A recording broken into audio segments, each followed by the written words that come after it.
దేవుని పరిశుద్ధ నామమునకు మహిమ చెల్లును గాక. ప్రతినిత్యం ఇలా వాగ్దానం చూస్తున్నారు, అనేకులకి వాగ్దానం షేర్ చేస్తున్నారు.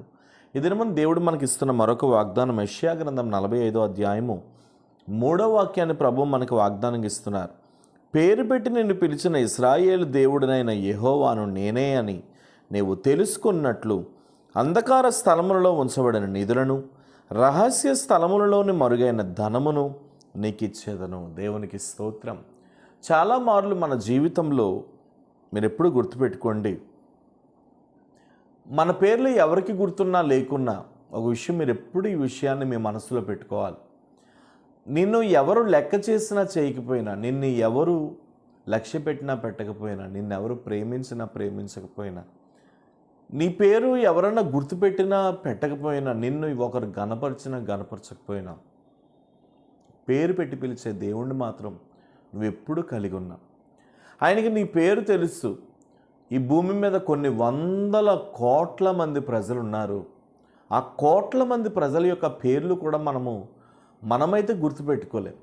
నిన్న కాక మనం చూసినటువంటి వ్యక్తి పేరు మనకు గుర్తుండదు. చిన్నప్పుడు మన క్లాస్మేట్స్ పేర్లు మనకు గుర్తుండవు. హాస్పిటల్లో మనకి కనబడినటువంటి తోటి వ్యక్తుల యొక్క పేర్లు మనకి చెప్పినను గుర్తుండవు. మనుషులైనా మన పేర్లు మర్చిపోతారేమో కానండి, ఈ సృష్టి అంతటి మీద ఎన్ని వందల కోట్ల మంది ఉన్నారో ప్రతి ఒక్క పేరు ఆయనకు తెలుసు. అందుకనే ఆ పేరులతో పాటు నీ పేరు కూడా. అందుకని వాక్యం చెప్తుంది, ఆయన మనల్ని పేరు పెట్టి పిలుస్తున్నాడు.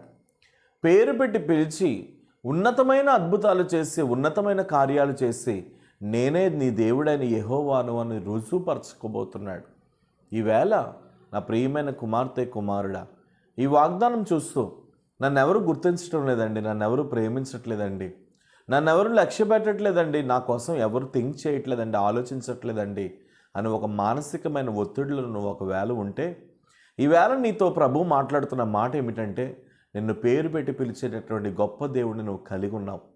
ఆ పేరు పెట్టి పిలిచి నీ స్థితిని చూసి, నీ పరిస్థితిని చూసి ఆయన ఏమని చెప్తున్నాడు అని అంటే, అంధకార స్థలములలో ఉంచబడిన నిధులను, రహస్య స్థలముల్లో దాచబడిన మరుగైన ధనమును నీకు ఇవ్వబోతున్నట్లుగా మాట్లాడుతున్నాడు. అవును, మరుగైన నీ జీవితంలో ఈవేళ ఈ ఉద్యోగం లేక ఈ వాగ్దానం చూస్తున్నావా? వ్యాపారం లేని నష్టపోయిన పరిస్థితిని ఈ వాగ్దానం చూస్తున్నావా? కుటుంబంలో వేదన, శోధన, బాధ, పరిస్థితులు బాగోక, ఎవరు నిన్ను అర్థం చేసుకోక, నా జీవితం ఏంటి ఒక ప్రశ్నార్థకంగా ఉంది, నా బ్రతికేంటి ఒక ప్రశ్నార్థకంగా ఉందని ఈ వాగ్దానం ఒకవేళ నువ్వు చూస్తున్నావా? లేదు. మనుషులు నిన్ను విసర్జించిన నీ దేవుడు మాత్రం నేను విసర్జించే దేవుడు కాదు. ఒకవేళ ఈరోజు నీ వాగ్దానం చూస్తూ మీలో ఎవరైనా ధనం కోసం ఫైనాన్షియల్గా చాలా ట్రబుల్ ఫేస్ చేస్తున్నవారు మీలో ఎవరైనా ఉంటే, ఈరోజు ఒక ప్రవచనాత్మకమైన మాటను ప్రియ పరిశుద్ధాత్ముడు విడుదల చేస్తున్నాడు. అంధకారమందు రహస్యమైనటువంటి ఆ ధనమును ప్రభువు మీకు ఇవ్వబోతున్నారు.